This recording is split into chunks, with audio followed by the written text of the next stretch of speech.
fellas, it is your boy, the Streets Champ, Tubby World, party time, excellent. And today we're gonna be ranking the most evil Italians who have ever lived. In 5th place, we have Ray Bacino from Grand Theft Auto 4. In 4th place, we have Tony Soprano. What is it, my fault? You're twice as likely to be robbed by a black? In 3rd place, we have Tony Soprano's mom. These blacks. 2nd place was a tough choice, but I think I'm gonna go with Mussolini. And number 1, by a country mile, is the Lamina mal-sucking, controversy-loving, headline-thugging, shameless plug-in, here we go Russian, good-for-nothing Fabrizio Romano. But wait, Toby, you just made a video on Fabrizio. Is rent that expensive?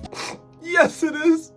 Let's get There is a huge difference between that video and this one. In that video, I was just looking at Fabrizio from a general lens. This video is just about this summer. And I can't believe I'm saying this, but he has committed more atrocities in this single summer than he's done in pretty much all the rest combined. It's like his body has been taken over by the Green Goblin's mask. So, let's talk about Fabrizio's shameless summer. But before we do that, guys, we are on the road to 100,000 subscribers, and we're trying to hit that before 2026. I want to give a big old shout out to all the day one ooses that are already subscribed. And to all the honorary ooses, aka the new people that are going to subscribe today, make sure you do so you officially integrate yourself into World Game. And to make sure you have joined this amazing journey, not this piece of crap, make sure you comment below that you're officially joining the journey so that me and all the day one ooses can welcome you accordingly. Now let's talk about this fraud. You know what it is? It's anti-Italian discrimination. Now guys, as a God-fearing man, I don't hate many things. However, there are 3 things that I hate. Number 1 is the Brazilian club Flamengo. Number 2 is the devil, or as Spanish people say, El Miguel Arteta. And last but not least, I hate TMZ. I hate seeing TMZ reports about famous people's passing. Why? Because these dudes report the news so fast. They'll tell you a famous person has passed while their body is still warm. They'll report the news before their family members are even aware. Hell, sometimes I feel like celebrities find out that they passed through TMZ because TMZ is so fast.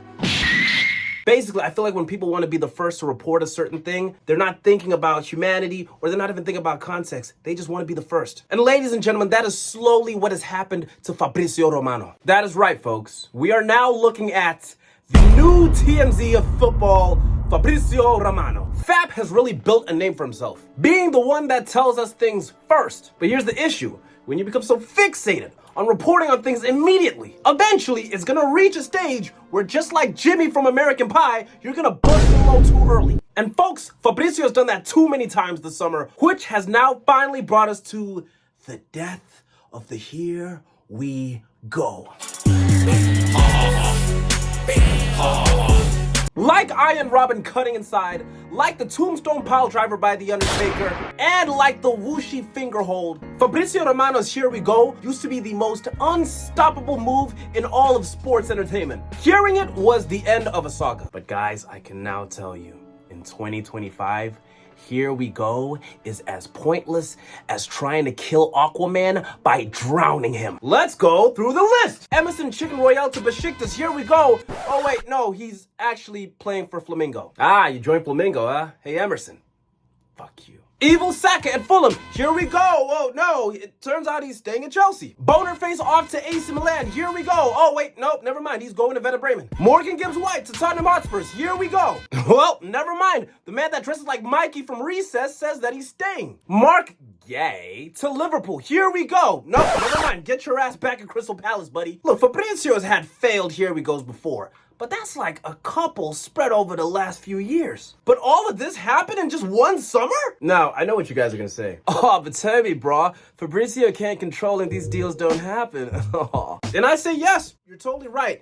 But you know what else is right? The fact that Here We Go is no longer definitive. And that also means that Fabrizio is no longer 100% reliable. That is right, ladies and gentlemen. Fabrizio has gone from tier 1 to tier 2 in an industry that he created. I will no longer be getting my news from Fabrizio Romano anymore. My news source is the There We Land kid. So that's the thing about Fabrizio.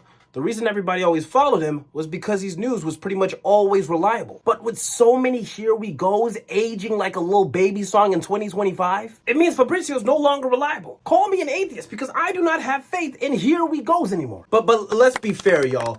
Here we go had an elite run. When our team wanted a player, here we go is all we wanted to hear all summer. Here we go will forever be a legend in our hearts. That is why we are officially putting here we go in the greatest washed up 11 of all time. We're gonna put him next to QPR Rio Ferdinand, and he's gonna be playing left back because here we goes are getting left back in 2024. He's lying.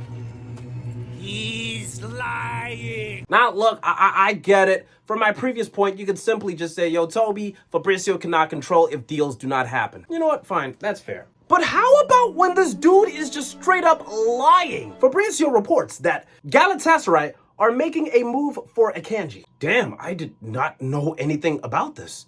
Do you know who else knew nothing about this? Akanji! It's literally what he commented under Fabrizio's post about him. So you're telling me Fabrizio is so ahead of the curve that he has transcended reliability and journalism to the point where he knows where players are going before they even know, or their wife, or their agent, or their dog. And, you know, for context, Akanji did not go to Galatasaray. He went to Inter instead. And then there's this. Aston Villa are closing in on Lucas Paqueta. Paqueta has accepted Aston Villa move. Here we go soon. Here we go soon. Okay, so the deal's basically done. Picking up Paqueta is a great move for Aston Villa. I think he's going to sort out a lot of creative issues, especially in the middle. Oh, wait, no. Here is Paqueta scoring for West Ham and doing a celebration telling Aston Villa to stop calling him because they're a bunch of Birmingham pricks. And of course, Fabrizio shamelessly posted this and said Paqueta has sent out a clear message that he is not going anywhere. Psst, Fab, I think that message was for you. Like, dude, you're the guy that told us that he's gonna make a move. This is like Drake dropping an Instagram post. And somebody comments, yes, Drake, this is how you silence your haters. Except the person commenting is Kendrick Lamar. Now you guys might think I hate Fabrizio. No, listen, I do not hate Fabrizio. Tottenham Hotspur's fans, they hate Fabrizio. This man has screwed them so much this window. If he ever sets foot on the wide side of North London, I know Spurs fans are gonna hunt him down and they're gonna keep his head as a trophy on their wall. Look, when you're not winning trophies, sometimes you gotta go out and just make your own. I think the most diabolical thing he did to Spurs this window was claim that they put in a 70 million bid for Nico Paz from Como. But then, later on, the president of Como publicly came out and said that they did not receive a single bid from Tottenham Hotspur this window. Look, I know you guys are as confused as me, but listen, that is why I got footage of me asking Fabrizio what his source was. Why don't you back it up with a source? My source is that I made it the fuck up. Y'all are telling me this dude is not a chronic liar? I haven't seen a journalist this evil since Spider-Man 3. Now guys, we are of course approaching the end of this video, so I want to encourage you guys to please like this video and go down in the comments and comment down which rogue footballer you're honoring your like to today. I will be honoring my like to Samu over there in Porto. Another one in the Hall of Fame of failed here we goes. Now, this should come as no shock, but it was yet another summer of Fabrizio repeating and recycling tweets every 2 minutes. I was seeing the same stuff over and over. Xavi Simons to Chelsea. Xavi Simons to Chelsea, 85% done. Which, by the way, no, it was not. I think we can all agree on something, right? For a transfer to work, 50% is the clubs and the player agreeing, and the other 50% is the payment for the transfer. So how is Chelsea and Xavi Simons agreeing that he's gonna play for them, but no payment, no bid was actually made? How does that constitute to 85% done? You're telling me that the money would have been 15% of this deal. Look, if that's the case, then Fabrizio is worse in maths than Scott Steiner. Don't even get me started on the Garnacho saga. This just straight up turned Fabrizio into a conspiracy theorist. Apparently, every post Garnacho made had something to do with the fact that he wanted to go to Chelsea. The Gyökeres deal. Rinse and repeat. Oh, and by the way, what the freak is this? Here we go again. Here we go again? Dude, that sounds like a Taylor Swift album. Another thing that Fabrizio has started doing is giving players dual kits for their announcements. Like, dude, Fabrizio, remember that you work for the Chelsea clan. You're not supposed to show the world that we're shady and do corrupt business. You better take this down or you're fired. Like, it makes no sense. Fabrizio's actually fried football fans' minds so much that they're now chronically scrolling online all over football Twitter just to check to see any updates going on in terms of transfers. His non-stop updates is forcing people to feel this need that they always have to keep up with what's going on or keep chasing a dopamine rush because of a transfer saga. That's right, most times, it's just a transfer link. It's not even a transfer. I think my favorite deal that happened this year was Luke de Jong to FC Porto. A deal that pretty much happened with no build-up and no stories. A surprise transfer with no saga. Like, dude, we don't get this anymore. Porto just unveiled him, and that's how everybody found out. Even Fabrizio's salty ass had to report about it after the fact. I know this bitch was hurting because he couldn't report on this first. Now, do I hate Fabrizio? No, I do. Wait a minute, this bitch was gassing up Greenwood. Hold on. My issue with Fabrizio is that he is becoming too hyper-fixated on saying things first, and now it's making him feel like less reliable and more like the academics of football. And it doesn't help that he just keeps repeating the same thing over and over again. This has been a terrible summer for Fabrizio, and I think even deep down, he knows that. It's not even that he needs to improve. Just get back to what you were doing before, okay? Let's get back to what transfers are supposed to be. Transfers are supposed to have 3 stages. The first is a team is interested in a player. The second is the bid. And the third is the here we go. But nowadays, it feels like it's 50 million steps. So with that being said, I want to give a shout out to Ben Jacobs. I want to give a shout out to Ornstein. And I want to give a shout out to There We Land. These guys made this transfer window bearable, but it's finally over. And I think now I can finally escape Fabrizio. Let me unwind and play some FIFA.